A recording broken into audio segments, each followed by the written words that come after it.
bonjour à tous. Avant de commencer, n'oubliez pas de liker, de vous abonner à la chaîne et de laisser un commentaire pour nous dire d'où vous venez et à quelle heure vous regardez cette vidéo. Ainsi, YouTube continuera à vous proposer des histoires comme celle-ci. Maintenant, commençons. Travailler dans les champs pétrolifères de la North Slope, en Alaska, n'est pas fait pour tout le monde.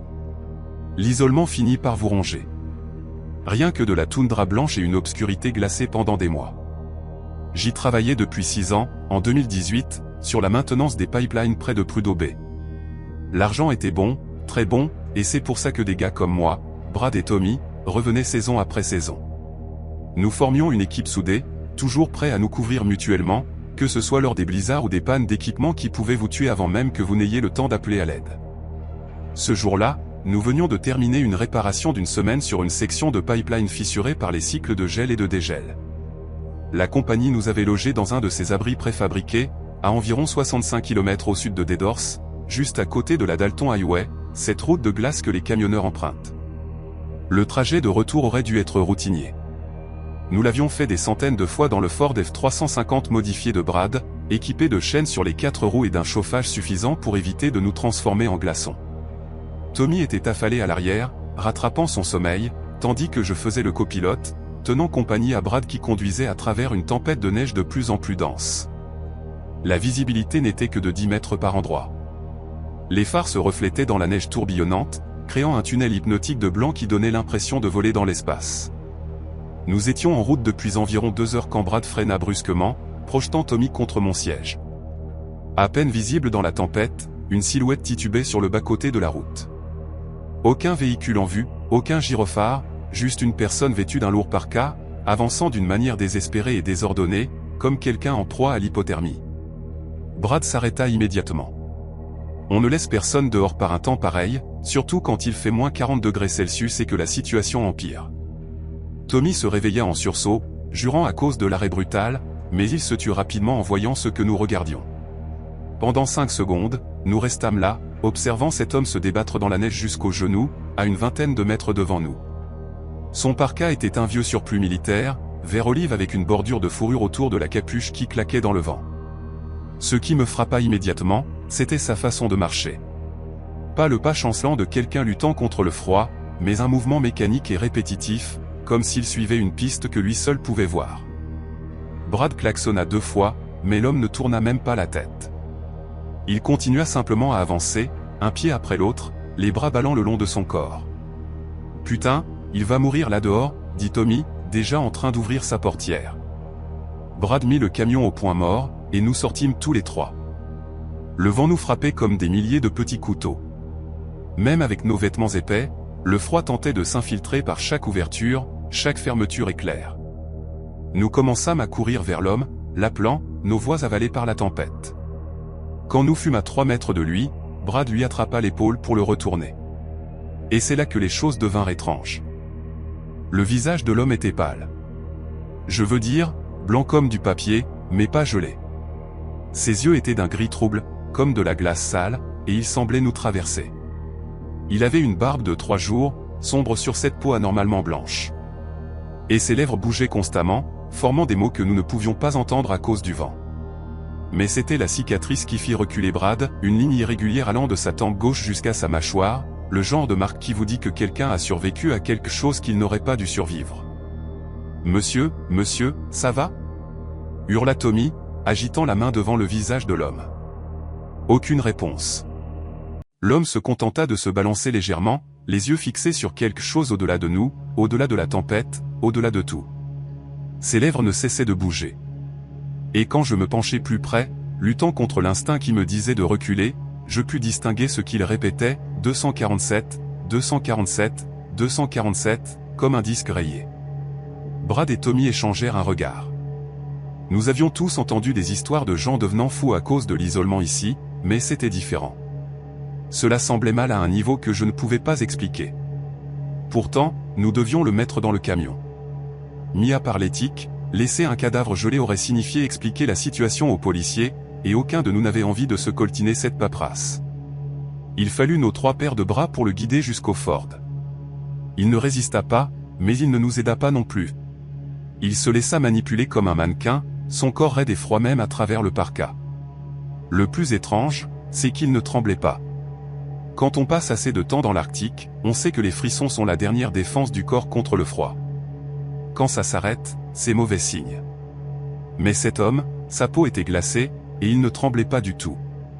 Nous le mîmes à l'arrière avec Tommy, qui se colla contre la portière comme s'il essayait de la traverser. Brad mit le chauffage à fond et repartit sur la Dalton.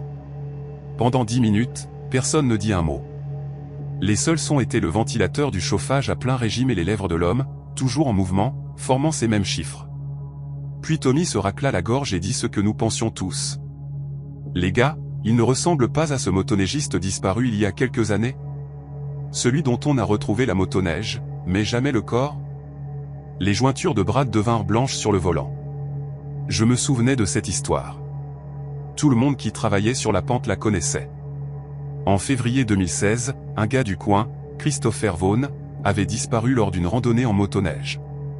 On avait retrouvé sa motoneige enroulée autour d'un arbre à 25 km de l'endroit où nous avions récupéré notre passager. Du sang sur le siège. Des traces de traînées menant dans les bois qui s'arrêtaient net.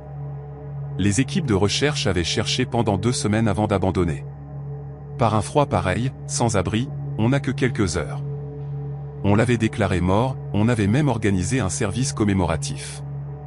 Son frère travaillait pour une des compagnies de forage, il buvait dans le même bar à Dédors, et il avait dit que Christopher avait exactement cette cicatrice, suite à un accident d'enfance avec une hélice de bateau. Plus je regardais notre passager silencieux dans le rétroviseur, plus mon estomac se nouait. Même cicatrice, même forme de visage, même couleur d'yeux. Bien que ceux de Christopher aient été bruns sur les photos, et non de ce gris laiteux. L'abri apparut à travers la tempête comme une oasis de métal, ses lumières jaunes à peine visibles à travers le mur blanc de neige. Nous avons essayé de contacter la base par radio, mais nous n'avons obtenu que des parasites, ce qui n'était pas inhabituel par un temps pareil. Le bâtiment était l'un de ces modules que les compagnies pétrolières dispersent le long de la route du pipeline, un conteneur de transport renforcé, avec des couchettes, une kitchenette et un système de communication. Brad gara le camion aussi près que possible de la porte, et nous nous préparâmes à transporter notre passager à l'intérieur. C'est alors qu'il parla pour la première fois, d'une voix rauque et déformée, comme si quelqu'un parlait à travers de l'eau. On ne peut pas entrer. Pas encore. Pas avant 2h47. Tommy sursauta si violemment qu'il se cogna la tête contre le cadre de la porte. Mais nous n'allions pas laisser qui que ce soit geler dans le camion, peu importe ce qu'il voulait. Brad le prit dans ses bras par derrière tandis que Tommy et moi attrapions chacun un bras, et nous réussîmes à le faire entrer. Dès que nous franchîmes le seuil, il devint complètement mou, un poids mort qui faillit nous faire tomber. Nous le déposâmes sur une des couchettes du bas, et Brad alla vérifier la radio pendant que Tommy faisait chauffer de l'eau pour le café. Je restais avec notre invité, vérifiant son pouls lent mais régulier et essayant de comprendre ce que nous avions trouvé. De près, sous les néons agressifs, d'autres détails me frappèrent. Ses ongles étaient trop longs, recourbés et jaunâtres, comme s'il ne les avait pas coupés depuis des mois. Mais il n'y avait aucune odeur, ce qui me dérangea plus que cela n'aurait dû. Quelqu'un qui errait dans la nature aurait dû sentir la sueur, l'odeur corporelle, quelque chose. Mais il n'y avait rien. Juste une absence neutre, presque stérile, de toute odeur. Les poches de son parka étaient vides, à l'exception d'un seul objet qui me serra la poitrine, une clé de motoneige sur un porte-clés en cuir, du genre de ceux vendus à la station-service de Dédors. Le cuir était craquelé et usé, et y était gravé, c'est Vaughn 2015. Tommy revint avec le café et me vit tenir la clé. Son visage devint pâle et il posa les tasses si brusquement que le café se renversa partout. « Ce n'est pas possible, murmura-t-il, mais nous savions tous les deux que c'était bien là, dans ma main. » Brad revint de la salle radio en secouant la tête. La tempête interférait avec tout. Nous étions coincés jusqu'à ce qu'elle passe, probablement encore 8 à 10 heures. C'est alors que les lumières vacillèrent, une seule fois, mais assez pour que nous levions tous les yeux vers le plafond. Ces abris avaient des générateurs de secours qui se déclenchaient automatiquement, donc les problèmes d'électricité étaient rares. Les lumières se stabilisèrent, mais quelque chose avait changé dans la pièce. Les yeux de notre passager étaient ouverts, fixant directement l'horloge au mur. 23h30, ses lèvres recommencèrent à bouger, plus vite cette fois, répétant la même litanie, 2h47. Tommy me serra le bras assez fort pour me faire un bleu. « Il faut qu'on parte d'ici, dit-il. Tout de suite, tempête ou pas. Mais Brad secouait déjà la tête, pointant vers la fenêtre où la neige tombait si drue qu'on ne voyait même pas le camion garé à 3 mètres. Nous étions piégés, et quelque part, au fond de mon cerveau reptilien, j'avais l'impression que c'était exactement ce qui était censé arriver. Les heures suivantes s'étirèrent comme de la mélasse. Nous prîmes des tours pour surveiller notre visiteur tout en essayant de garder une apparence de normalité. Brad prépara des sandwichs que personne ne mangea. Tommy nettoya ses outils pour la 3e fois. Je continuais à vérifier la météo dehors, espérant un signe d'accalmie. L'homme ne bougea jamais de la couchette, restant là avec les yeux rivés sur cette horloge, les lèvres remuant dans leur compte à rebours sans fin. Vers 2 heures du matin, l'épuisement nous frappa de plein fouet. Tommy se porta volontaire pour le premier tour de garde pendant que Brad et moi prîmes les couchettes de l'autre côté de la pièce. Je ne pensais pas pouvoir m'endormir, mais la chute d'adrénaline me plongea dans un sommeil profond. Je me réveillai en sursaut sous les secousses violentes de Tommy, ses yeux écarquillés par la panique. L'horloge indiquait 2h46. Brad était déjà debout, près de la porte, un clé à molette à la main. Il a disparu, haleta Tommy. Je détournai simplement le regard une seconde pour vérifier la cafetière, et quand je me retournai, la couchette était vide. Nous fouillâmes l'abri, c'est 12 mètres de long, mais il n'y avait nulle part où se cacher. L'homme avait tout simplement disparu. C'est alors que nous l'entendîmes. 3 coups délibérés sur la porte métallique. Lent, mesuré, le genre de coups qui disent que quelqu'un sait exactement ce qu'il fait. 2h47, les coups revinrent, cette fois depuis la fenêtre du mur nord, puis celle du sud. Puis de nouveau à la porte. Cela fit le tour de l'abri, comme si quelque chose marchait dehors, testant chaque entrée. Brad serra plus fort la clé à molette. « C'est impossible, dit-il. Personne ne peut survivre dehors sans équipement. » Mais nous savions tous que notre visiteur n'avait pas exactement été normal. Les coups cessèrent à 2h48, nous laissant dans un silence si complet qu'il semblait peser sur nos oreilles. Nous restâmes figés ainsi jusqu'à l'aube, personne n'osant bouger le premier. Quand la tempête se calma enfin vers 7 heures, nous fîmes une découverte qui nous fit courir vers le camion, il n'y avait aucune empreinte autour de l'abri, ni menant à la porte, ni sous les fenêtres, rien. La neige était intacte, vierge. Mais Tommy n'atteignit jamais le camion. Quand Brad et moi nous retournâmes, il avait simplement disparu. Aucun son, aucune lutte, aucune trace, juste de l'air vide là où il se tenait 2 secondes plus tôt. Nous quittâmes les lieux en trombe et ne nous arrêtâmes qu'à Fairbanks, où nous déposâmes une déclaration de disparition, racontant que nous avions ramassé un inconnu, omettant la partie où il aurait pu être Christopher Vaughn. Les policiers retrouvèrent le corps de Tommy 3 jours plus tard, à 25 km de l'abri, à l'endroit exact où la motoneige de Vaughn s'était écrasée. Gelé, les lèvres bleues, avec des traces de traînées dans la neige qui s'arrêtaient net. Épilogue mystique. Cette nuit-là, alors que Brad et moi rentrions à Fairbanks, j'ai rêvé de Christopher Vaughn. Il se tenait au bord d'une route enneigée, répétant toujours 247, mais cette fois, il regardait derrière lui, comme s'il attendait quelqu'un. Quand je me suis réveillé, j'ai trouvé une fine couche de givre sur ma fenêtre, en forme de chiffre. Les nuits au poste d'essence du kilomètre 237 s'étiraient à l'infini, chacune se fondant dans la suivante jusqu'à ce que le temps perde tout sens. J'y travaillais depuis début novembre, tenant la caisse pendant que les vents arctiques faisaient trembler les vitres et que les 18 roues passaient comme des fantômes sur la Dalton Highway.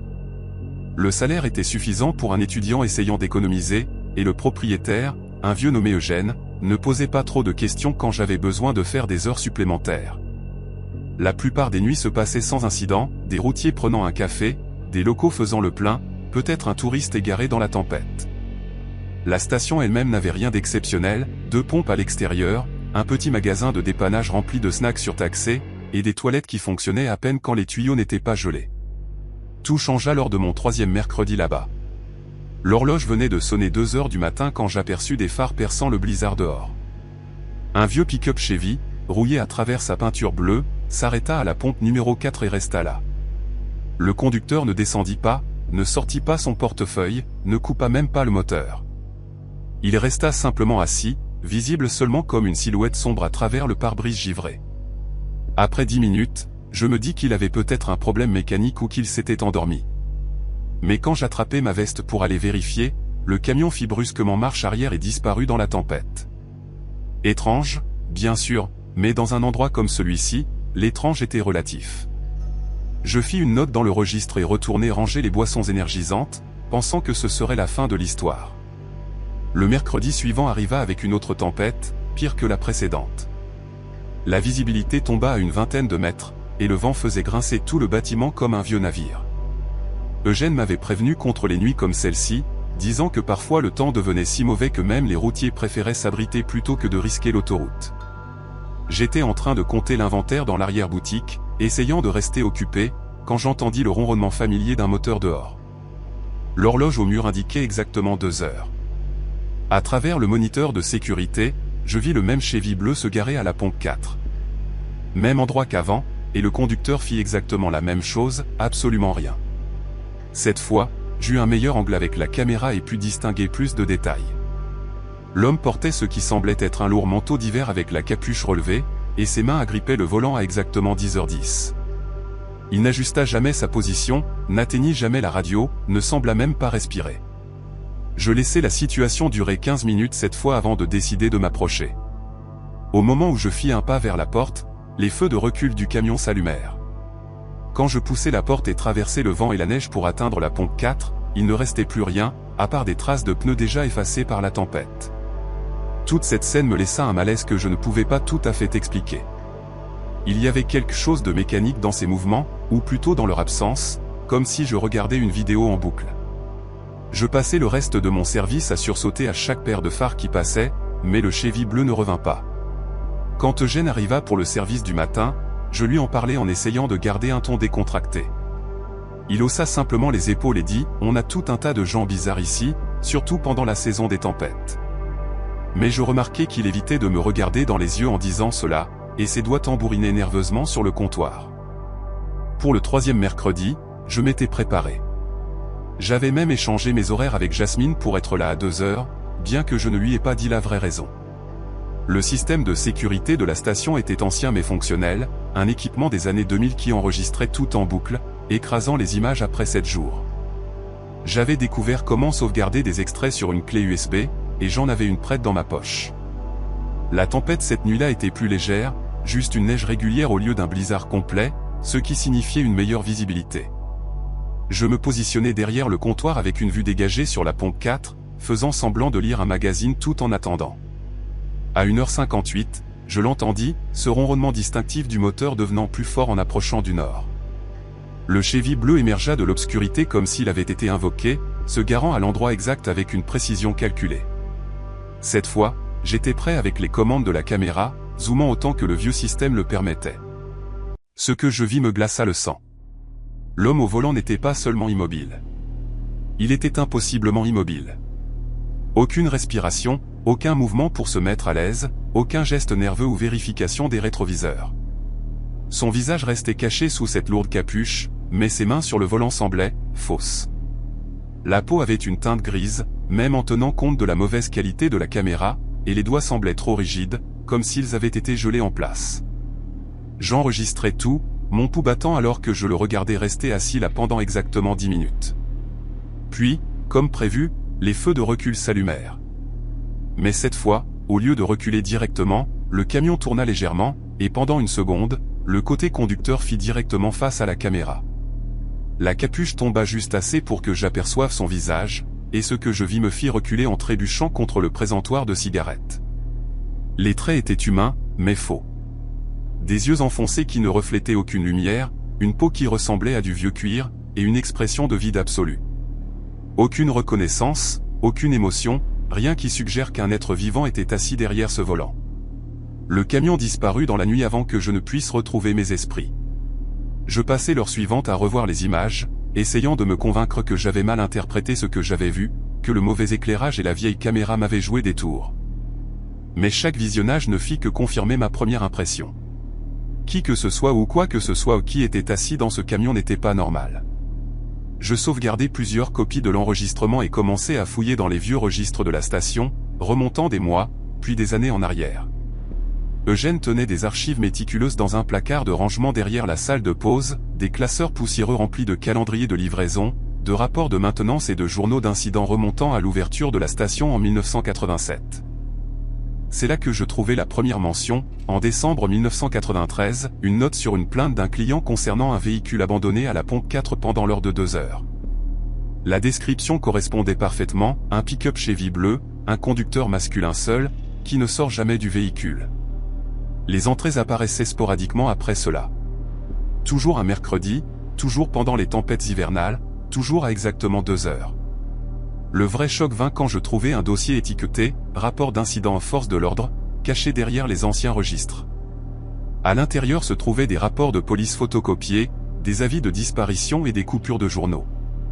Un article de janvier 1992 attira immédiatement mon attention, il parlait d'un homme local, Walter Rix, disparu lors d'un blizzard sévère. Il rentrait chez lui après son travail dans un camp minier quand son camion, un Chevy Silverado bleu de 1988, avait disparu quelque part le long de la Dalton Highway. Les équipes de recherche n'avaient trouvé aucune trace de lui ou du véhicule malgré des efforts intensifs. L'article incluait une photo de Walter, et même dans la reproduction granulaire du journal, je reconnus ses traits creusés. Mais c'est le dernier document du dossier qui me fit tout lâcher et attraper mon téléphone. Quelqu'un avait vérifié la plaque d'immatriculation du camion 2 ans plus tôt et joint les résultats. La plaque appartenait à Walter Rix, et selon les archives du DMV, elle avait été enregistrée pour un véhicule déclaré disparu en janvier 1992, il y a plus de 30 ans. J'ai essayé d'appeler Eugène, mais son téléphone alla directement sur messagerie. Le mercredi suivant était dans 2 jours, et je ne savais pas si je devais démissionner immédiatement ou rester pour affronter ce qui continuait de revenir à la pompe 4. La curiosité l'emporta, ainsi qu'un étrange sentiment d'obligation, comme si je devais comprendre cela pour Walter, ou qu'il soit vraiment. Je passais ces 2 jours à rechercher tout ce que je pouvais trouver sur la disparition. Walter avait 28 ans quand il avait disparu. Il travaillait en rotation à la mine Red Dog et avait laissé derrière lui une femme et une fille en bas âge. Les efforts de recherche avaient été entravés par le blizzard cette nuit-là, avec une visibilité quasi nulle et des températures chutant à moins 40 degrés Celsius. Un détail du rapport de police se démarquait, le dernier contact radio de Walter avec le camp minier mentionnait un arrêt pour faire le plein, bien qu'il n'ait jamais précisé où. La chronologie le plaçait près du kilomètre 237 vers 2 heures, juste au moment où la tempête atteignait son pic. Je découvris aussi autre chose dans les archives des journaux, 3 autres personnes avaient disparu le long de cette portion d'autoroute au fil des ans. Toutes pendant des tempêtes hivernales, toutes tard dans la nuit. Aucune n'avait jamais été retrouvée. Le mercredi arriva avec un ciel dégagé pour une fois, les étoiles visibles à travers les fenêtres de la station, et la température autour de moins 20 degrés Celsius. Je m'étais convaincu que peut-être le beau temps briserait le schéma, que ce qui ramenait le camion de Walter ne venait qu'avec les tempêtes. Mais à 1h45, des nuages surgirent de nulle part, apportant une neige qui tombait en épaisses feuilles lourdes. À 1h55, la visibilité était presque nulle. Et je savais qu'il viendrait. J'avais tout préparé, des piles neuves dans ma lampe torche, mon téléphone complètement chargé, le numéro d'Eugène en composition rapide, et une batte de baseball du local de rangement cachée derrière le comptoir. À 2h pile, ses phares familiers percèrent la neige. Le Chevy bleu se gara à la pompe 4 avec cette même précision mécanique, et Walter ou ce qui avait été Walter était assis derrière le volant dans sa veille éternelle. Cette fois, je n'attendis pas. J'attrapai la lampe torche et la batte, pris une profonde inspiration et poussai la porte vers la tempête. Le froid me frappa comme une force physique, me volant mon souffle et me faisant pleurer instantanément. La neige tourbillonnait en motifs chaotiques, réduisant le monde à un vide blanc seulement rompu par la lueur terne des lumières de la station et le camion au ralenti. En m'approchant de la pompe 4, luttant contre le vent à chaque pas, je remarquai quelque chose qui n'avait pas été visible sur les caméras, la neige autour du camion tombait différemment, créant un cercle parfait où aucun flocon ne touchait le véhicule. Plus étrange encore, les vitres ne montraient aucune buée de respiration, aucune condensation de chaleur corporelle. L'intérieur semblait aussi froid que l'air extérieur. J'atteignis la portière côté conducteur, le faisceau de ma lampe torche accrochant ce visage terrible en profil. De près, les traits de Walter étaient encore plus dérangeants. Une peau comme du vieux parchemin étirée sur des os. Des yeux ouverts mais qui ne voyaient rien. Des lèvres légèrement entr'ouvertes, comme gelées en plein mot. Je levai la main pour frapper à la vitre, et c'est là que tout bascula. Au moment où mes jointures touchèrent le verre, l'électricité de la station coupa complètement. Les pompes s'éteignirent. Le bâtiment derrière moi disparut dans l'obscurité, et même ma lampe torche vacilla et mourut. Dans cette obscurité soudaine, j'entendis la portière du camion s'ouvrir pour la première fois. Le générateur de secours aurait dû se déclencher en quelques secondes, mais l'obscurité persista. Je reculai en trébuchant, brandissant la batte aveuglément tout en essayant de rallumer ma lampe torche avec des doigts engourdis. Puis, incroyablement, je vis de la lumière venir de l'intérieur de la station. Pas la fluorescence agressive habituelle, mais une lueur pâle et douce émanant des fenêtres. À travers la neige, je pus distinguer une silhouette debout à l'intérieur, parfaitement immobile, tournée vers l'extérieur. Les proportions étaient fausses, trop grandes et trop minces. Mais je reconnus le lourd manteau d'hiver et le visage creux. Walter se tenait à l'intérieur de la station verrouillée, du mauvais côté de la vitre avant, me fixant. Du givre se répandit sur le verre là où il se tenait, formant des motifs complexes qui s'étendaient vers l'extérieur comme des veines gelées. Le plus terrifiant, c'était que j'entendais toujours le camion ronronner derrière moi, le moteur tournant doucement et régulièrement. Je tournais juste assez la tête pour confirmer ce que je savais déjà, le siège conducteur était vide, la portière grande ouverte comme une bouche. Quand je regardais de nouveau la station, Walter s'était approché de la vitre, assez près pour que je puisse voir chaque détail de son visage ruiné. Ses yeux vides fixés sur les miens avec une intensité qui me serra la poitrine de panique. Le son qui vint ensuite me entra à jamais. Une voix comme le vent dans un tuyau gelé, étouffée par la vitre, mais assez claire pour comprendre. Toujours à la recherche de la pompe 4. Chaque mot sortait lentement et laborieusement, accompagné de plus de givre s'étendant sur la vitre jusqu'à ce que toute la devanture soit blanche de glace. Je reculai, glissant sur le sol enneigé, la batte inutile dans ma poigne tremblante. Derrière moi, le moteur du camion s'emballa soudain, les phares clignotant selon un rythme qui semblait presque être du code Morse. La lueur pâle à l'intérieur de la station commença à pulser en synchronisation avec les lumières. Et je réalisai avec une horreur grandissante que Walter n'était pas seul là-dedans. Des ombres bougeaient derrière lui. D'autres silhouettes en vêtements d'hiver, toutes debout aux fenêtres maintenant, 4 au total, y compris Walter, correspondant au nombre de personnes disparues dont j'avais lu les rapports. Elles me fixaient toutes avec ces mêmes yeux vides, les bouches bougeant à l'unisson pour former des mots que je ne pouvais pas entendre à cause de la tempête. Le givre sur les vitres commença à former des lettres tracées dans la glace, aidez-nous à trouver le chemin. Je courus. Pas vers le camion, pas vers l'autoroute, mais autour du bâtiment vers l'entrée du personnel, bricolant avec mes clés pendant que ses yeux morts suivaient mes mouvements à travers chaque fenêtre. La porte finit par céder, et je me précipitai à l'intérieur, la claquant derrière moi et verrouillant le verrou. Les lumières d'urgence s'allumèrent soudain, révélant un magasin vide. Aucune silhouette aux fenêtres, aucun givre sur les vitres, tout normal sauf le martèlement de mon propre cœur. Mais le camion était toujours là. Je pouvais l'entendre ronronner à la pompe 4. J'appelais le 911 avec des doigts tremblants, balbutiant à propos d'intrus et de coupures de courant, n'importe quoi pour faire venir quelqu'un. En attendant, j'attrapais la clé USB avec les images et la fourrais dans ma poche. Puis je remarquai quelque chose qui me donna la nausée, l'horloge au mur indiquait 2h47, mais selon mon téléphone, seulement 10 minutes s'étaient écoulées depuis la coupure de courant. L'officier qui répondit ne trouva rien. Pas de camion, pas d'empreintes sauf les miennes, pas de dégâts de givre sur les vitres. Le lendemain matin, je donnai ma démission à Eugène, fis mes valises et quittai l'Alaska pour de bon. Mais parfois, les nuits d'hiver, quand la neige tombe lourdement, je rêve encore de la pompe 4 et de ces mots tracés dans la glace. Je n'ai jamais su ce qu'il cherchait.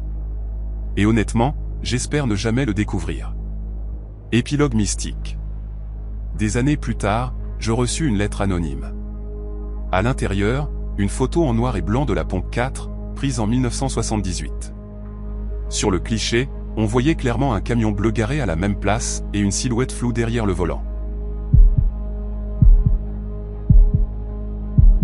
Octobre 2019 fut le moment où tout changea entre mon père et moi. Nous avions planifié cette chasse à l'orignal dans le bassin de la Copper River, en Alaska, depuis des mois.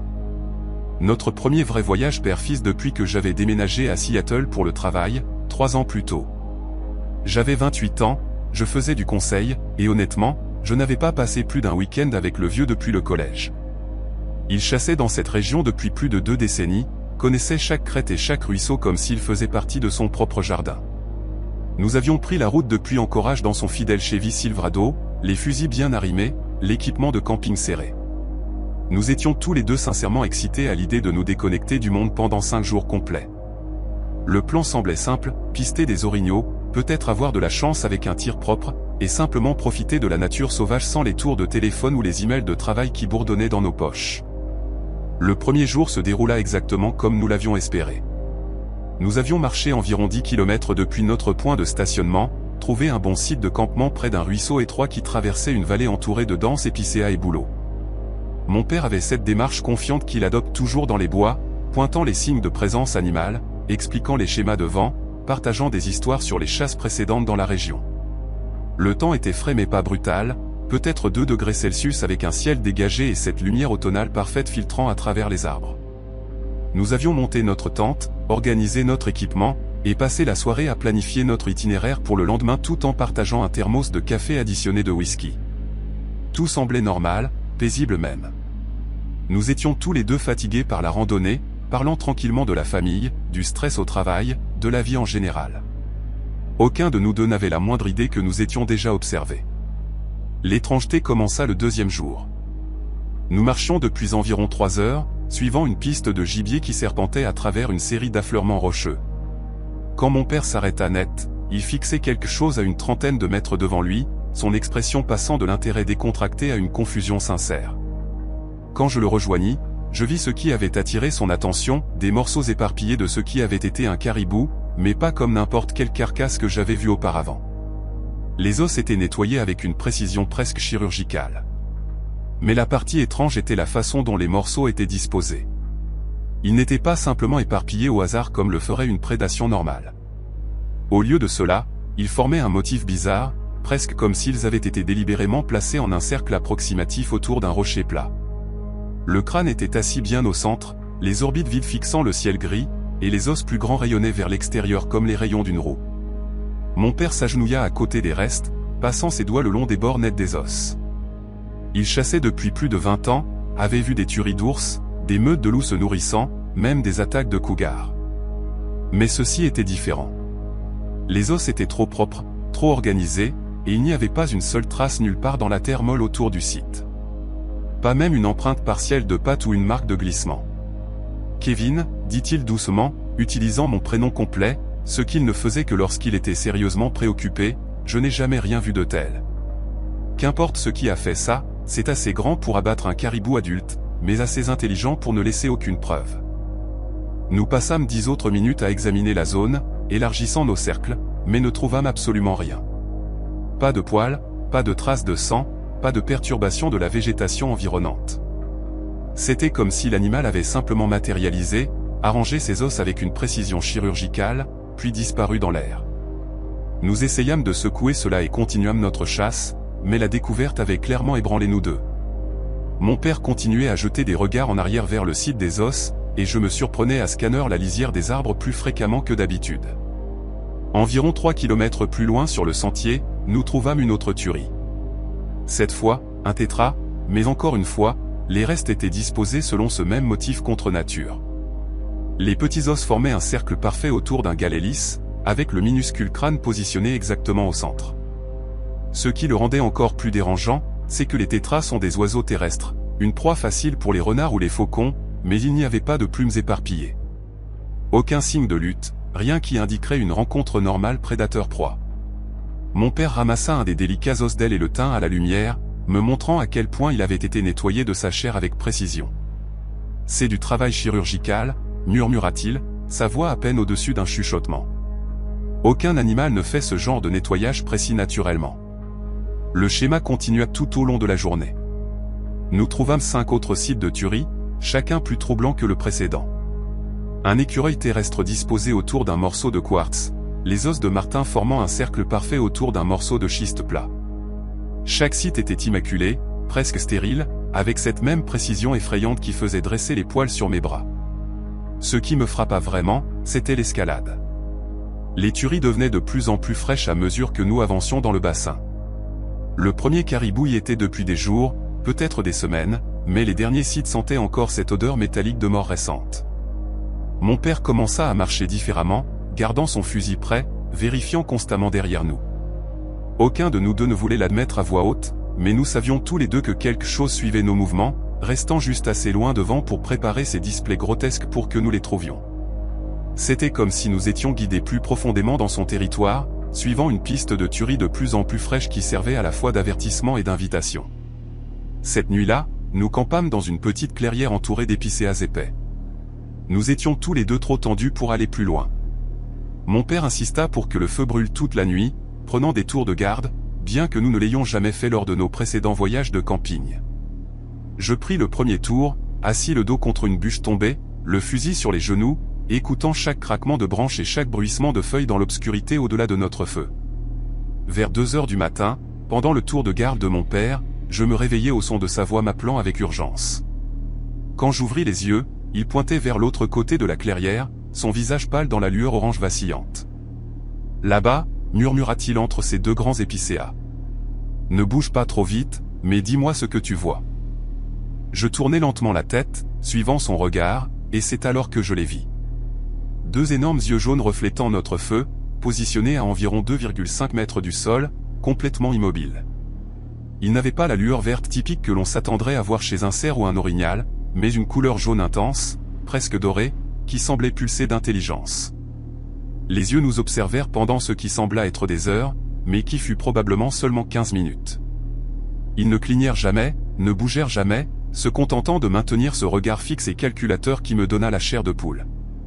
Mon père avait son fusil braqué sur l'endroit, mais aucun de nous deux ne pouvait distinguer une forme corporelle ou une silhouette dans l'obscurité derrière ses yeux. Qu'importe ce qui nous observait, c'était massif. Le placement des yeux suggérait quelque chose de significativement plus grand que n'importe quel loup ou ours que j'avais rencontré. La partie la plus étrange était à quel point c'était absolument silencieux. Aucun son de respiration, aucun mouvement de végétation, aucun déplacement de poids d'un pied à l'autre. Juste ses yeux sans clignement nous étudiant avec ce qui semblait être une patience prédateur. Quand l'aube commença enfin à poindre et que la première lumière grise commença à filtrer à travers les arbres, les yeux disparurent simplement. Un moment ils étaient là, le suivant ils avaient disparu comme s'ils n'avaient jamais existé. Nous fouillâmes la zone minutieusement une fois que nous eûmes assez de lumière, mais ne trouvâmes aucune trace, aucune végétation perturbée, aucune preuve physique qu'il y avait eu quoi que ce soit. Le 3e jour changea tout. Nous avions marché pendant environ 4 heures, tous les deux nerveux et épuisés par la nuit sans sommeil, quand nous atteignîmes la ligne de crête surplombant la vallée principale. Mon père utilisait ses jumelles pour scanner les signes d'orignal quand il devint soudainement rigide. « Jésus-Christ » murmura-t-il, me tendant les jumelles avec des doigts tremblants. « Dis-moi que je ne perds pas la tête. » J'ajustai la mise au point et regardai où il pointait, et il était là. Debout sur la crête opposée, à environ 700 mètres, se trouvait le plus grand loup que j'ai jamais vu. Mais l'appeler un loup ne lui rendait pas justice. Cette créature était énorme, facilement de la taille d'un petit cheval, avec une tête et des épaules massives qui semblaient trop larges pour un canidé normal. Sa fourrure était presque noire, à l'exception de ces étranges marques argentées le long de son échine qui captaient la lumière du soleil comme du métal.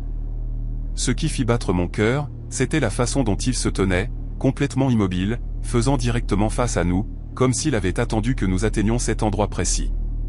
Le loup resta là pendant peut-être 2 minutes, nous observant simplement à travers ce qui devait être sa propre vision incroyable. Même à cette distance, je pouvais sentir le poids de son attention, comme s'il cataloguait chaque détail de notre apparence et de notre comportement. Mon père bricolait avec son fusil, essayant d'obtenir un tir clair, mais la portée était trop grande pour une précision fiable. Puis, sans aucun avertissement ou mouvement progressif, le loup se retourna et commença à marcher le long de la ligne de crête avec cette démarche fluide, presque coulante, qui ne semblait pas naturelle. Il se déplaçait comme une ombre liquide, couvrant le terrain d'une manière impossiblement rapide, tout en maintenant un équilibre parfait sur un terrain qui aurait mis au défi même un alpiniste expérimenté. Ce qui me terrifia le plus, c'est qu'il s'arrêtait toutes les 100 yards environ, se retournait vers nous, et attendait juste assez longtemps pour que nous suivions son mouvement avant de continuer.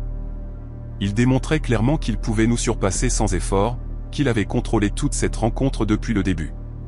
C'est à ce moment-là que tout s'emboîta pour moi. Les arrangements d'os, les tueries fraîches devenant de plus en plus récentes à mesure que nous avancions dans le bassin, la surveillance silencieuse nocturne, et maintenant cette démonstration calculée de domination. Nous ne chassions pas sur son territoire. Nous étions chassés par lui. Ce n'était pas un simple prédateur protégeant son domaine. C'était quelque chose de bien plus intelligent et délibéré.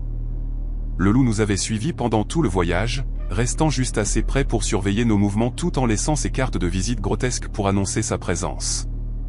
Mon père dut arriver à la même conclusion car il me saisit le bras et dit : « Nous partons maintenant. Cette chose joue avec nous. » Nous rangeâmes notre équipement avec une efficacité frénétique, abandonnant toute prétention de continuer la chasse. Alors que nous commencions notre descente vers la vallée, je ne pus résister à un dernier regard à travers les jumelles.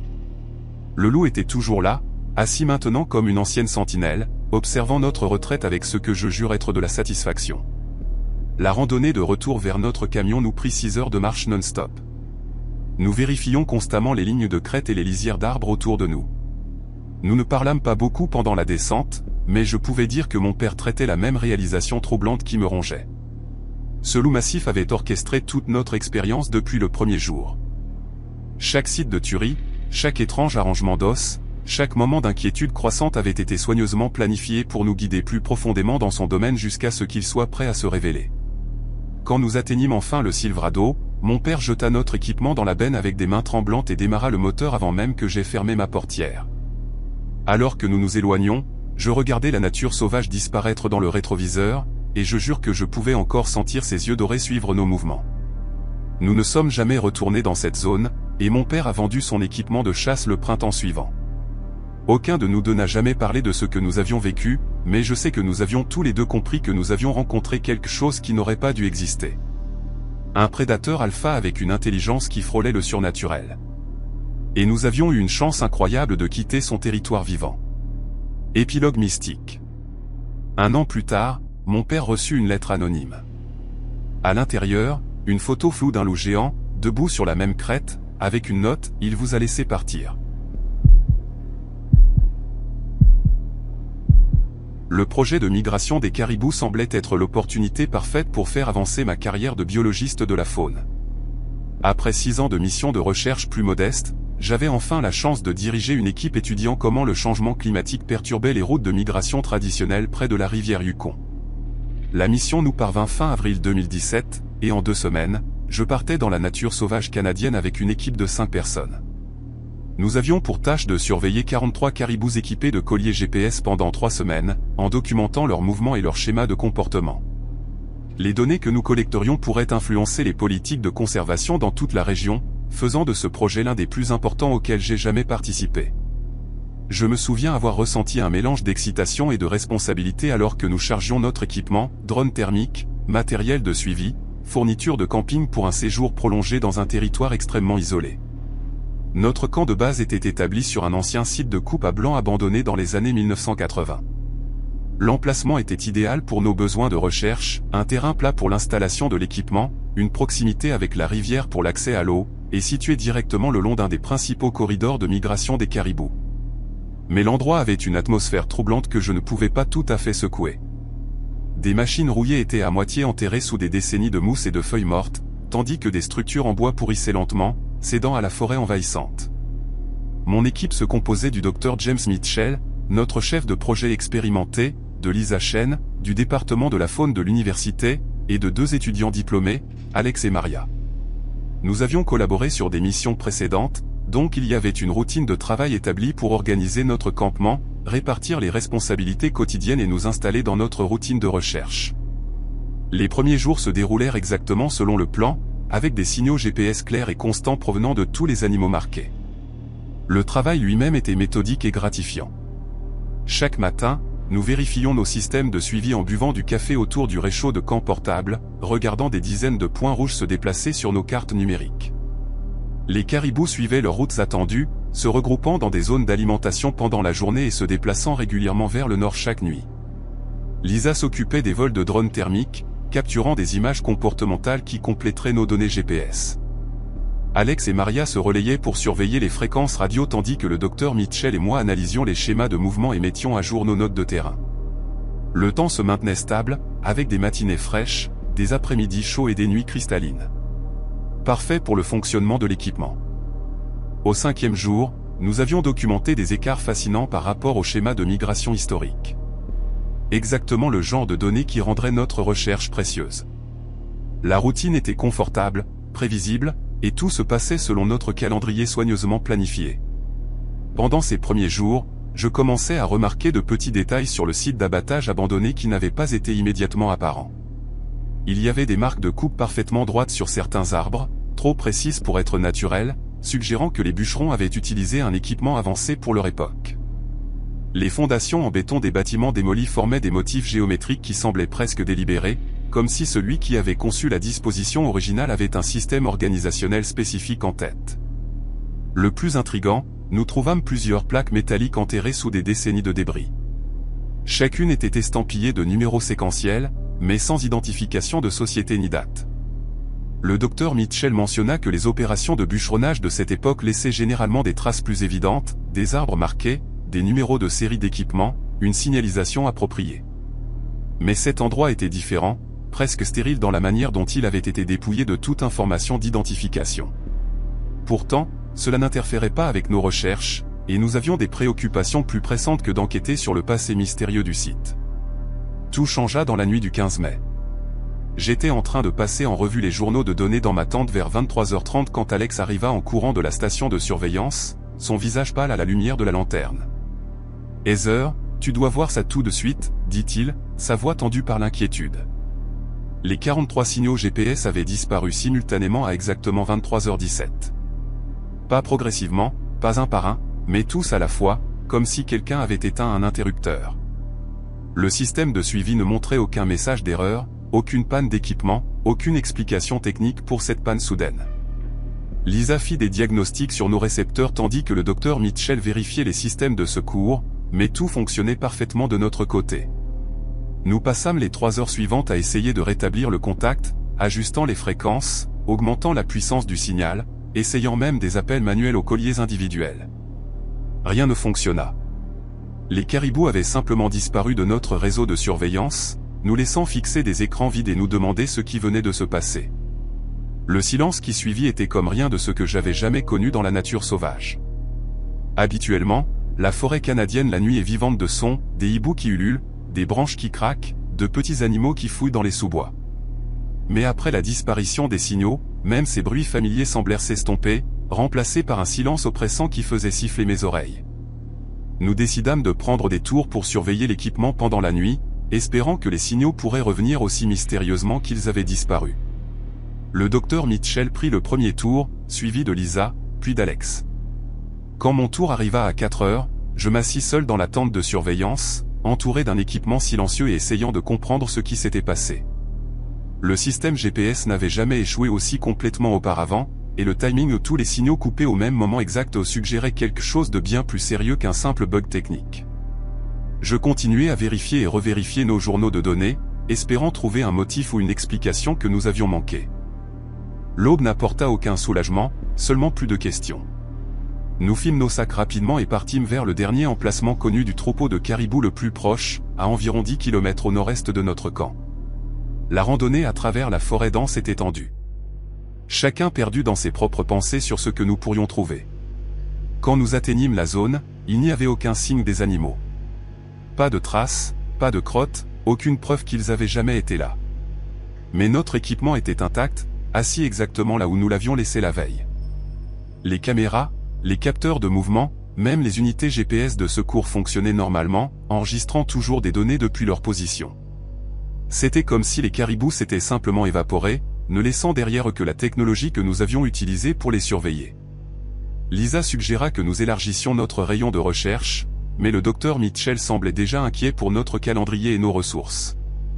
Nous passâmes toute la journée à chercher dans une zone de 20 km, ne trouvant rien d'autre qu'une nature sauvage vide et la certitude grandissante qu'un événement sans précédent s'était produit. Ce soir-là, Lisa décida de passer en revue les images du drone thermique de la nuit précédente, espérant trouver un indice sur ce qui était arrivé au caribou.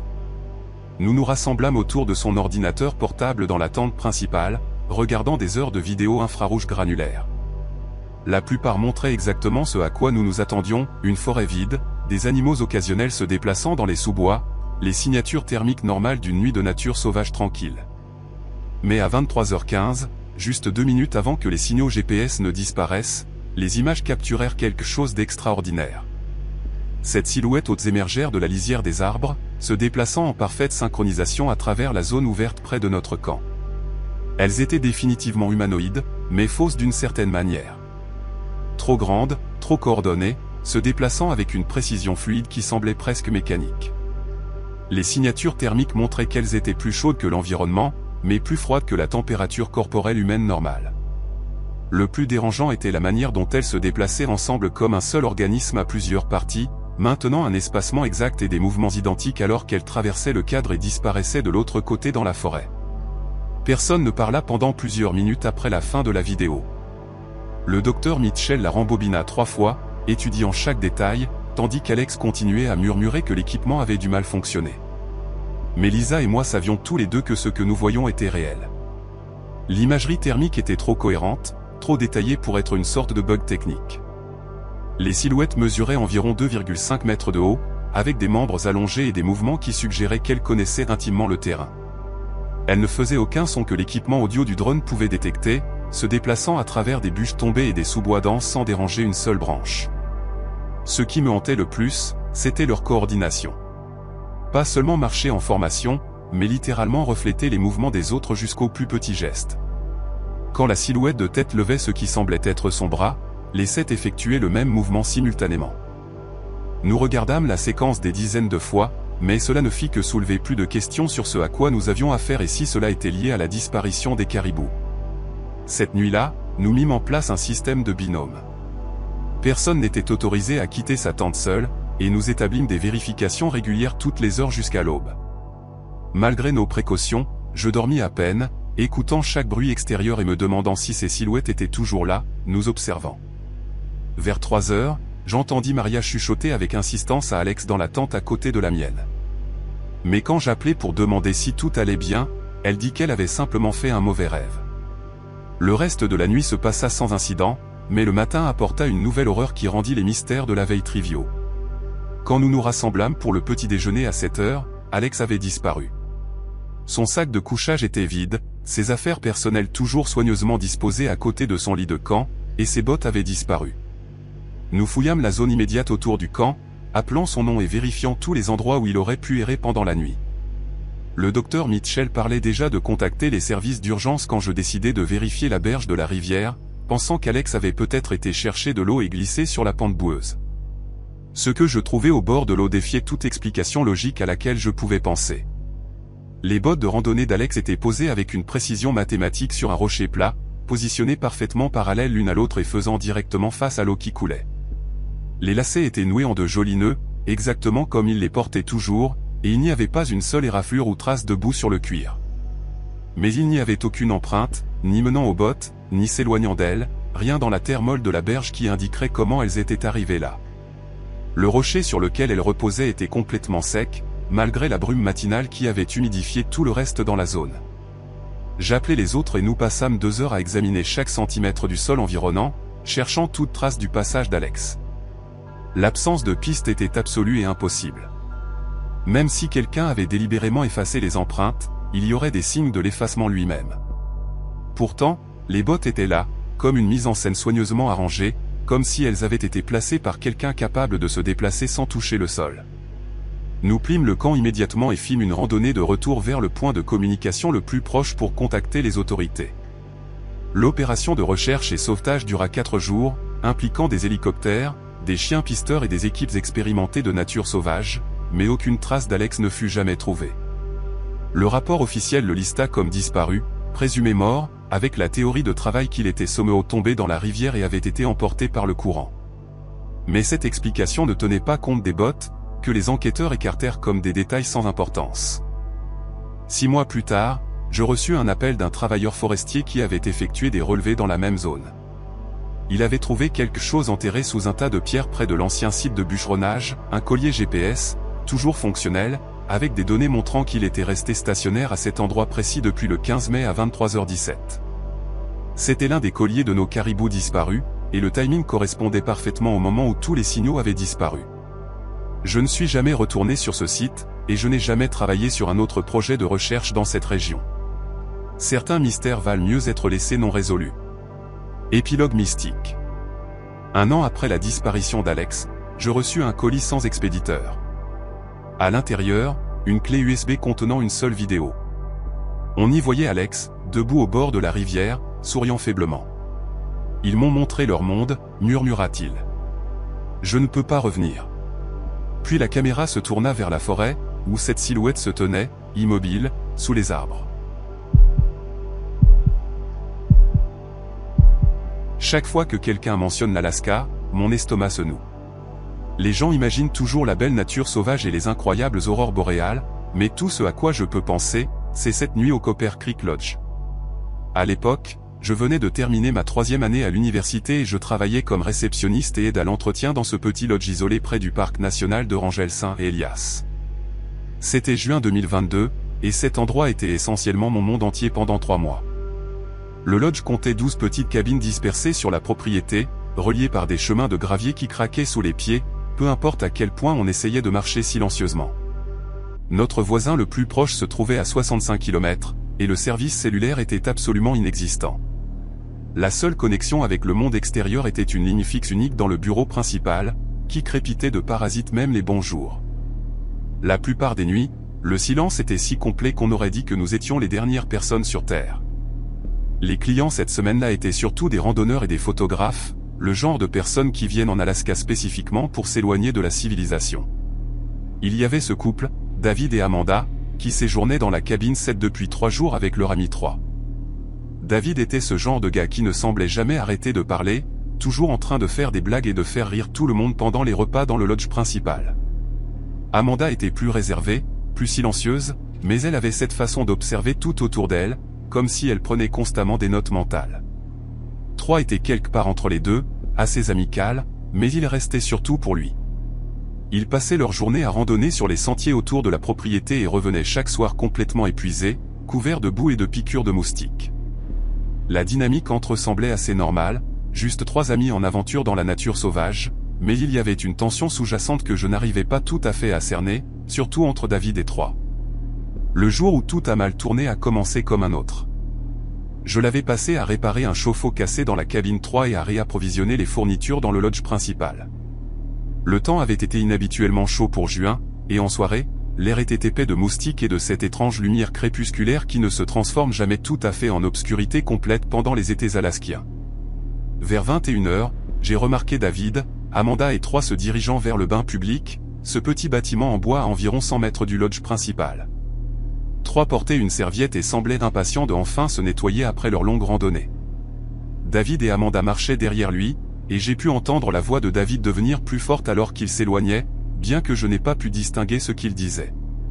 Il y avait quelque chose dans son ton qui m'a fait marquer une pause alors que je fermais le bureau, mais j'ai haussé les épaules. Les clients se disputaient parfois, surtout quand ils étaient fatigués et devaient faire face à l'isolement. Environ 1 heure plus tard, j'étais dans ma petite cabine de personnel en train de lire quand j'ai entendu des voix à l'extérieur. Au début, j'ai pensé que c'était juste d'autres clients revenant des activités du soir, mais les voix se rapprochaient et devenaient de plus en plus agitées. Puis j'ai entendu la voix d'Amanda, aiguë et paniquée, appelant quelque chose à propos de la disparition de 3. J'ai posé mon livre et écouté plus attentivement.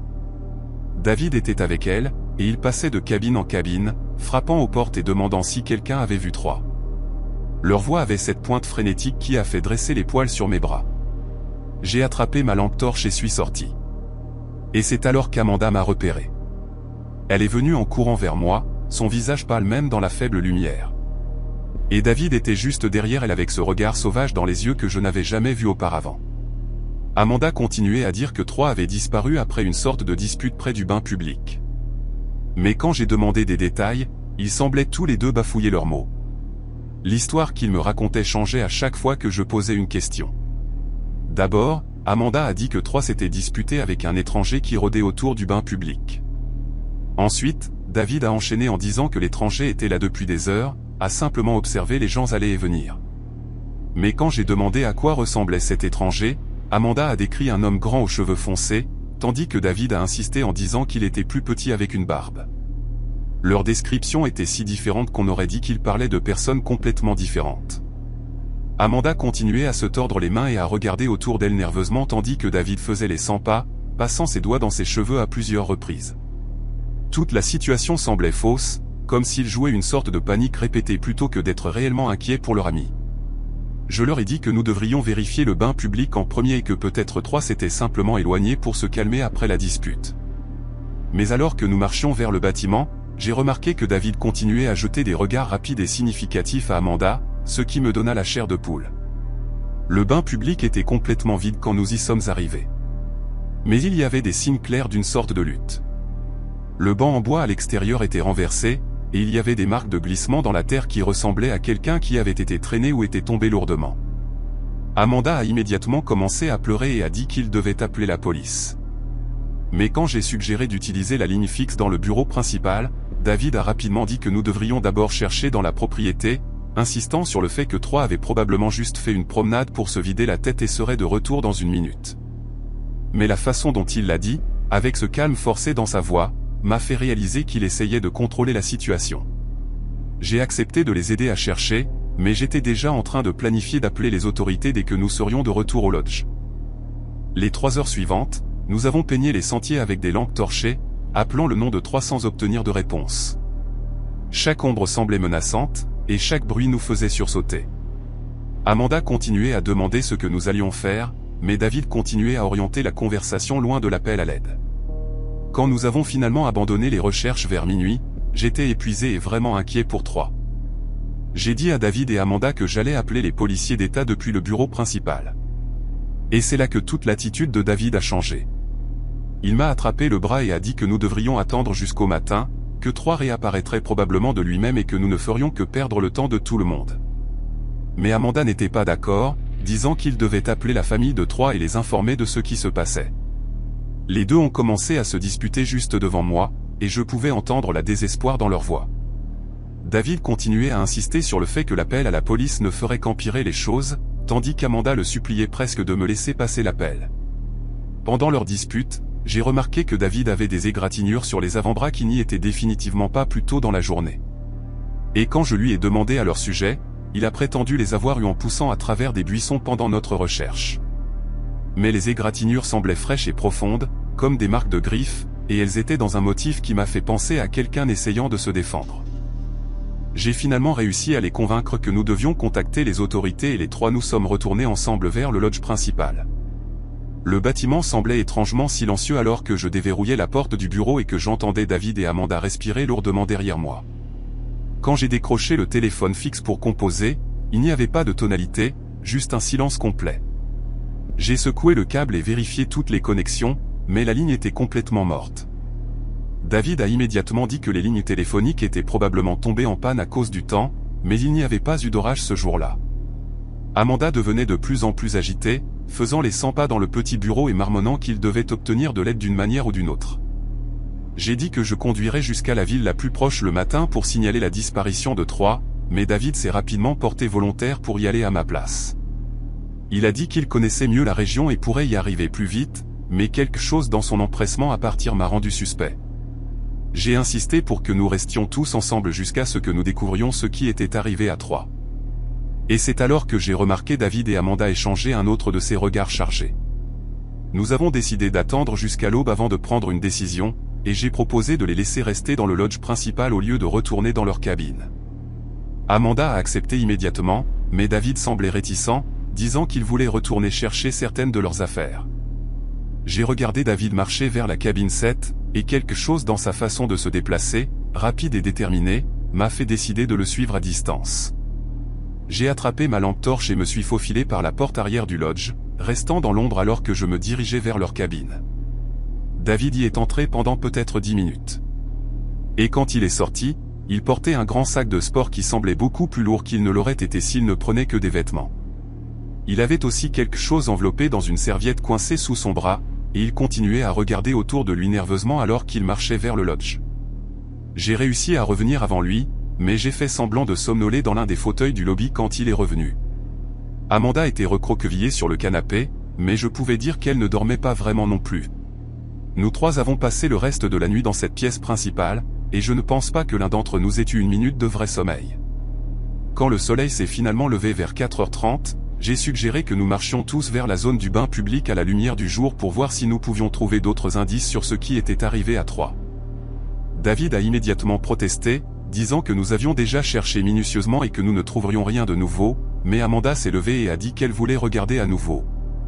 Et après un moment d'hésitation, David a accepté de venir avec nous. Alors que nous marchions vers le bain public, j'ai remarqué que David continuait à se positionner entre Amanda et moi, comme s'il essayait de contrôler ce que nous pouvions voir ou où nous pouvions aller. La lumière du matin a révélé des détails que nous avions manqués dans l'obscurité. Il y avait des gouttes de ce qui semblait être un liquide séché sur les marches en bois du bain public, et le sol autour du bâtiment était plus perturbé que je ne l'avais initialement réalisé. Amanda a pointé un morceau de tissu déchiré accroché à un buisson voisin.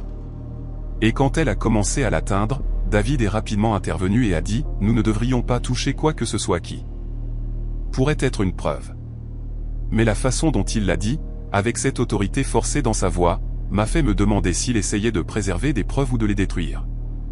Vers 7 heures, j'ai entendu le son lointain d'un hélicoptère approchant, ce qui était inhabituel car nous recevions rarement du trafic aérien si tôt le matin.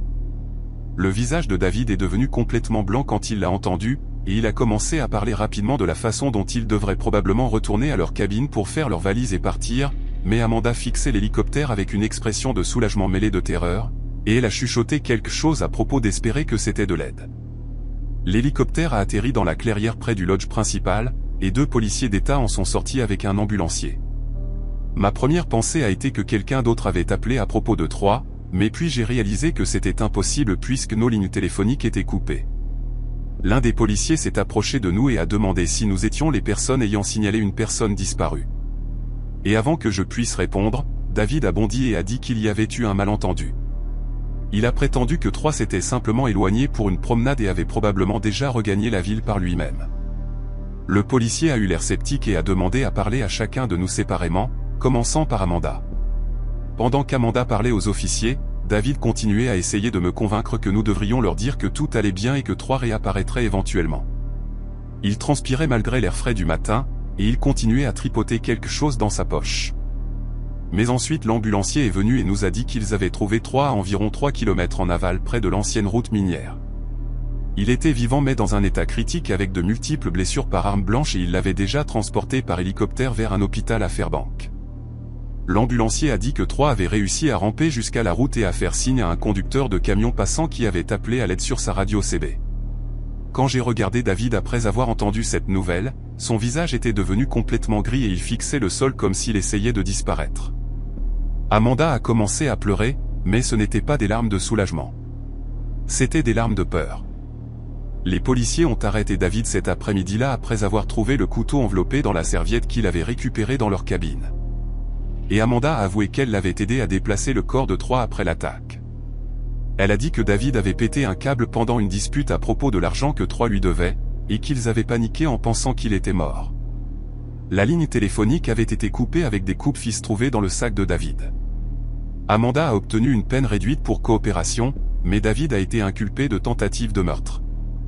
J'ai démissionné le lendemain et ne suis jamais retourné en Alaska. Parfois, je me réveille encore en me demandant ce qui serait arrivé si ce conducteur de camion n'avait pas trouvé Troyes à temps. Épilogue mystique. 1 mois après mon départ, j'ai reçu une lettre de Troyes. Je me souviens de tout, écrivait-il. Mais il y avait quelqu'un d'autre dans les bois cette nuit-là. Quelqu'un qui nous observait. La lettre se terminait par un dessin, une silhouette aux yeux jaunes, debout entre les arbres. La plupart des étés, mon oncle Tim m'emmenait pêcher dans des endroits reculés en Alaska. C'est le genre de gars qui pense que le Wi-Fi est un tour du gouvernement et que la vraie vie commence quand tes bottes touchent la boue. Ce voyage particulier, nous étions campés juste à l'extérieur de Bethel, le long d'un méandre de la rivière Kuskokim où la berge descend en un désordre de racines et de limons tassés.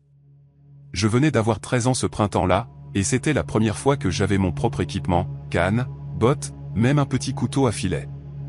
Je me souviens m'être senti fier, comme si j'avais enfin gagné une place aux côtés des adultes, même si je devais encore dormir dans la plus petite tente. C'était l'après-midi, et Tim était remonté un peu la rivière pour vérifier des pièges, me laissant avec pour instruction de ne pas m'éloigner et de garder le feu allumé. Le soleil était sorti, mais voilé, filtré à travers des nuages bas qui donnaient à tout un aspect plus doux, plus silencieux. Je m'étais installé près de l'eau avec ma boîte à pêche et un thermos de café noir à moitié réchauffé que je n'étais pas vraiment censé boire. Le courant était lent ce jour-là, traînant des morceaux de mousse et de débris en larges arcs. Et je me souviens avoir regardé la surface comme si c'était un film. Pas de téléphone, pas de distraction, juste ce murmure constant de l'eau et du vent. Puis quelqu'un m'a appelé depuis les arbres derrière moi. Au début, j'ai pensé que c'était Tim qui me faisait une blague. La voix avait ce ton amical mais étrange, comme quelqu'un essayant de ne pas effrayer un chien errant. Quand je me suis retourné, j'ai vu un homme debout à mi-chemin de la pente menant dans les broussailles. Il portait une veste de camouflage qui semblait avoir été trempée dans la boue et oubliée pendant des années, et un bonnet de laine étiré sur sa tête comme s'il l'avait enfilé sans vérifier s'il allait. Je ne le reconnaissais pas. Il ne venait pas des terrains de camping ni du petit magasin où nous nous étions arrêtés en ville. Il sourit avec la bouche suffisamment ouverte pour montrer une canine manquante et dit qu'il était un guide local. Il prétendait déplacer du matériel pour un groupe de chasseurs et avait besoin d'une paire de mains. Il y avait quelque chose dans la façon dont il restait immobile en parlant qui ne me semblait pas juste. Ses pieds ne bougeaient jamais. Ses mains restaient derrière son dos même quand il désignait les arbres avec son menton. Je lui ai demandé pour quel organisateur il travaillait, et il a esquivé la question comme si je lui avais demandé son numéro de sécurité sociale. Puis il rit, un son sec et creux, et dit que j'avais l'air assez fort pour porter quelques caisses. Il pointa plus profondément dans les bois, disant que ce n'était pas loin, juste après une crête. Je me souviens avoir senti mes genoux se tendre, pas exactement de peur, mais comme si mon corps avait déjà pris une décision avant que mon cerveau ne rattrape. Je lui ai dit que je devais prendre mes bottes, temporisant vraiment, mais il fit un pas en avant comme s'il ne m'avait pas entendu. Juste quelques pas, mais cela semblait bien trop proche. Ses bottes s'enfoncèrent dans la terre molle près du bord de l'eau, laissant des empreintes profondes et larges, comme s'il avait arpenté cette rive depuis un moment. C'est alors que j'ai remarqué que l'arrière de son pantalon était trempé jusqu'aux cuisses, et pas à cause de l'eau de rivière peu profonde. C'était plus sombre, plus boueux, comme s'il avait été à genoux quelque part dans l'eau trop longtemps. Il jeta un autre regard vers le sentier, mais il n'y avait aucun équipement en vue. Juste une épaisse broussaille et un fouillis de branches d'aulne cassées bas, comme si quelqu'un avait poussé à travers elles rapidement et récemment. J'ai dit non. Je n'y ai même pas réfléchi. Je l'ai juste dit à voix haute, ferme et claire, de la manière dont mon oncle m'avait dit de parler si quelque chose ne semblait pas juste. L'homme n'a pas répondu tout de suite. Il est juste resté là à me fixer comme si je n'avais pas parlé du tout. Son visage n'a pas changé, mais sa mâchoire s'est serrée une fois, rapidement.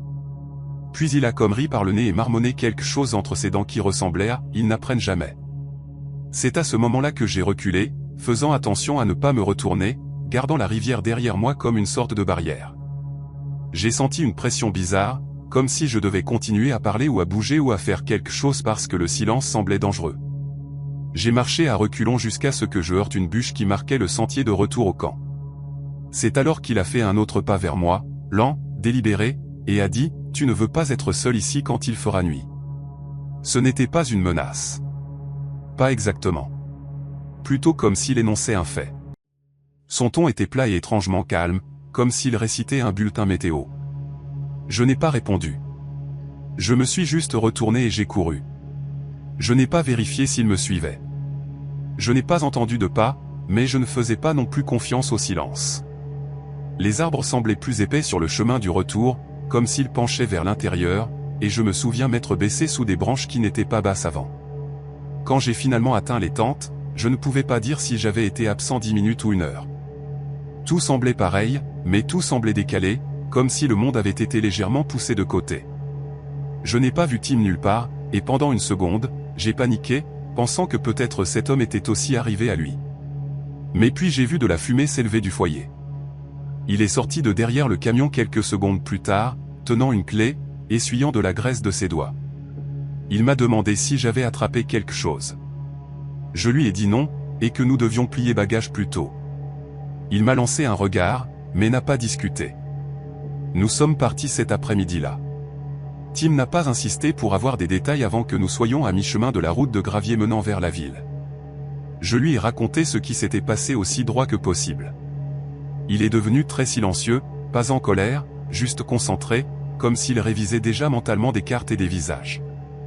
Il m'a demandé à quoi ressemblait l'homme, ce qu'il avait dit, et si je pouvais pointer l'endroit exact. Je lui ai parlé du pantalon trempé, de la dent manquante, de la partie où il gardait ses mains hors de vue. Tim n'a pas parlé pendant un moment après cela.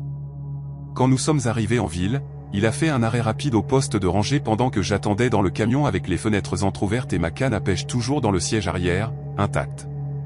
Cette nuit-là, de retour au motel, les informations passaient en fond pendant que nous mangions.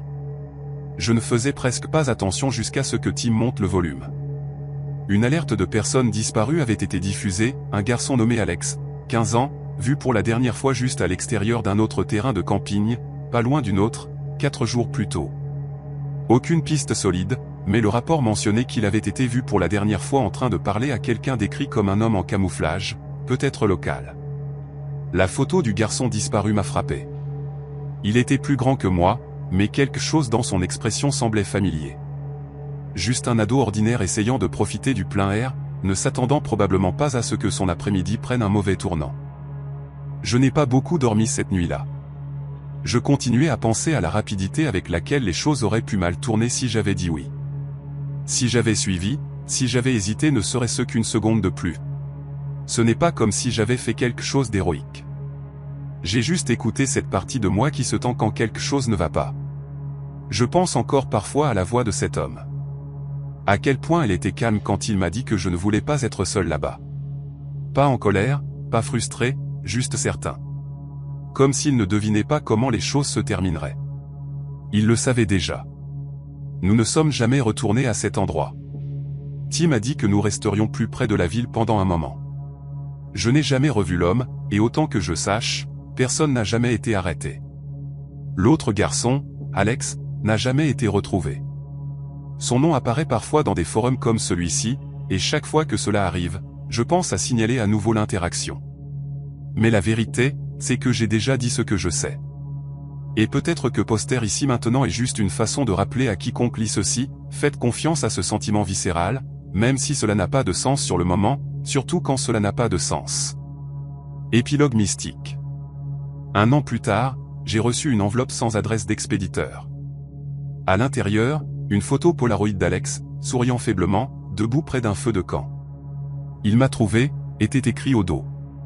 Mais je ne suis pas seul. Je ne sais toujours pas pourquoi je ne me suis pas retourné ce jour-là. Une partie de moi pense que c'était juste du déni. Je ne voulais pas admettre que quelque chose n'allait pas. Nous devions nous rendre à un tournoi de lutte à Soldotna. Juste moi et mon fils Mason. Il avait 16 ans, passionné de sport, jetant toujours son sac de gym à l'arrière comme s'il possédait le monde. J'avais pris le week-end de congé au cabinet dentaire, fait le plein dans une station Chevron près de Kennispur Road, et pensé que nous ferions bon temps avant le coucher du soleil. Le trajet depuis notre ville était familier.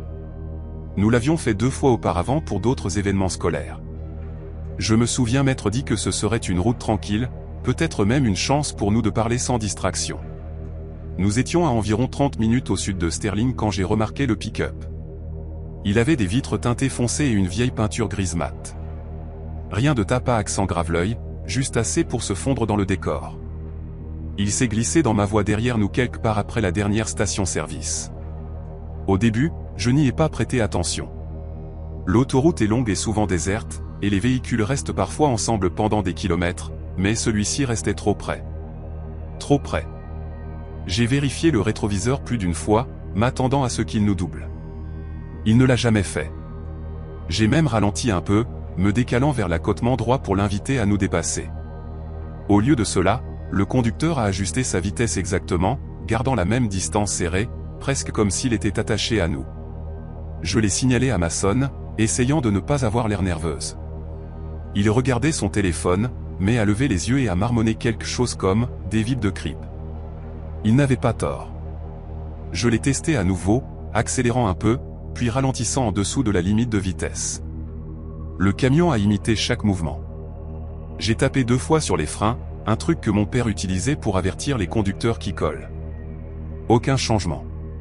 J'ai changé de voie sans raison. Toujours derrière nous. Ce n'était pas agressif, juste délibéré. C'est ce qui le rendait pire. Il n'y avait ni klaxon, ni clignotement de phare, ni rugissement de moteur. Juste cette pression constante derrière nous, comme si nous étions conduits quelque part. Je ne voulais pas paniquer devant Mason, mais j'ai senti une réalisation froide commencer à grandir. Ce n'était pas juste quelqu'un qui zappait sur l'autoroute.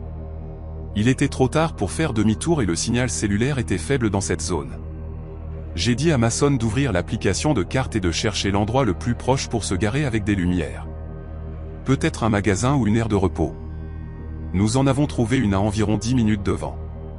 C'était à peine indiqué sur la carte, juste une icône délavée, mais c'était mieux que de rester en mouvement avec ce gars collé à notre pare-choc. J'ai essayé de rester calme, ou du moins j'ai essayé. Mes jointures commençaient à me faire mal à force de serrer le volant. L'air de repos n'était pas ce que j'espérais. C'était un arrêt en gravier avec un seul réverbère clignotant, un distributeur automatique rouillé qui ne fonctionnait probablement pas depuis les années 2000, et une seule toilette chimique non marquée légèrement inclinée dans la boue. Pas de voiture, pas de gens, juste le vent traversant les arbres et le bourdonnement sourd de la rivière à proximité. J'ai ralenti et me suis garé quand même, pensant que si le camion nous dépassait, j'attendrais juste quelques minutes avant de reprendre la route, mais il ne nous a pas dépassés.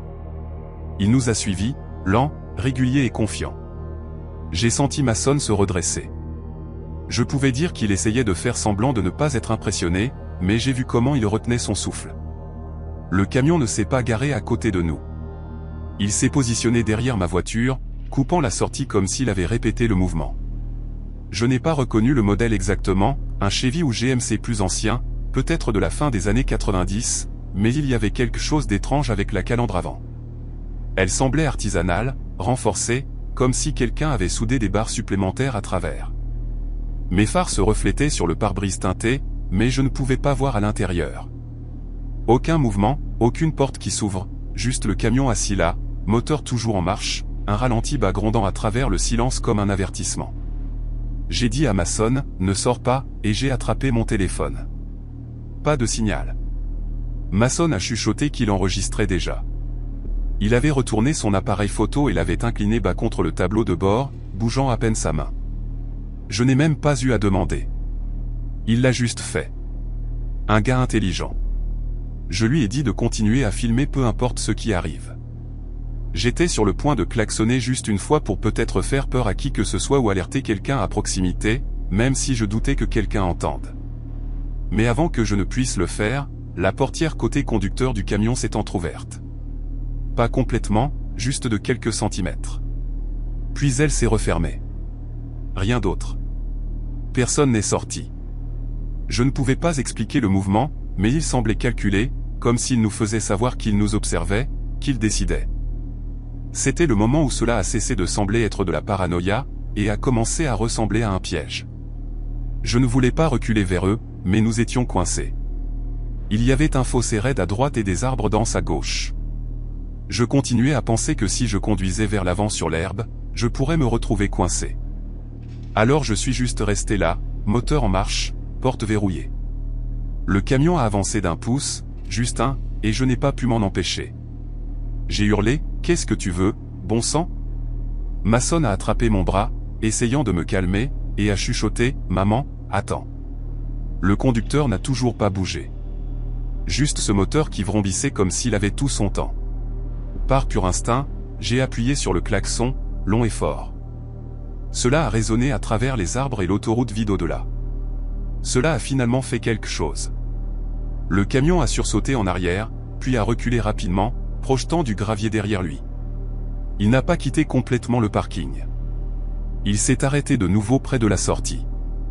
À moitié tourné vers la route comme si le conducteur ne pouvait pas décider s'il devait fuir ou attendre. J'ai mis la voiture en marche, visé droit vers le fossé, et j'ai accéléré à fond. Les roues ont rebondi durement sur le bord, le châssis a raclé, mais nous avons traversé la zone boueuse et atteint l'autre côté de l'aire de repos. Je n'ai pas regardé en arrière jusqu'à ce que je sois de nouveau sur l'autoroute. Quand j'ai vérifié le rétroviseur, le camion avait disparu. Pas sur la route derrière nous, pas dans le parking, juste disparu. Mason a arrêté l'enregistrement et nous avons conduit les 20 minutes suivantes en silence jusqu'à ce que nous atteignions une zone plus peuplée et que je puisse enfin respirer à nouveau. Je me suis garé sur le parking d'un supermarché animé et je l'ai forcé à m'envoyer la vidéo par email au cas où. Nous sommes restés assis là pendant un moment avant que j'appelle la police. Je ne me souciais même pas s'ils pensaient que j'étais dramatique. Je savais que ce que nous venions de vivre n'était pas normal. Ce n'était pas de la rage au volant. Ce n'était pas une blague. C'était quelque chose de plus sombre. Le policier qui nous a rencontrés l'a pris au sérieux. Je lui ai montré les images et il a immédiatement reconnu le camion. Il ne nous a pas donné toute l'histoire, mais il a dit que le conducteur correspondait à la description de quelqu'un qu'ils essayaient de localiser depuis des mois, lié à au moins 3 autres signalements de harcèlement routier le long de la péninsule de Kenai. Toujours en fin d'après-midi, toujours ciblant des femmes conduisant seules ou avec des enfants. Rien n'avait dégénéré en violence, mais le comportement s'intensifiait. Il a dit que la vidéo de Mason était la preuve la plus claire qu'ils avaient jusqu'à présent, et que cela pourrait enfin leur donner ce dont ils avaient besoin pour procéder à une arrestation. Nous n'avons jamais su ce qui s'est passé après cela. Ils n'ont pas donné suite, probablement pour des raisons légales, mais je n'ai jamais repris cette portion d'autoroute, passant quelqu'un sur le siège passager et un plein réservoir d'essence. Mason a aussi arrêté de demander à conduire seul. Il plaisante encore en disant qu'il a sauvé la situation avec sa caméra. Et peut-être qu'il a raison. Ce petit réflexe instinctif a peut-être empêché que nous devenions un autre cas qu'ils n'ont jamais résolu. J'espère juste que quiconque était derrière ce volant, quiconque pensait que ce genre de choses était un jeu, réalise qu'il a choisi la mauvaise voiture cette nuit-là. Épilogue mystique. 1 an plus tard, Mason a reçu une lettre anonyme. « Je vous ai vu, disait-elle. La prochaine fois, je ne reculerai pas, à l'intérieur, une photo floue d'un camion gris, garé devant notre maison.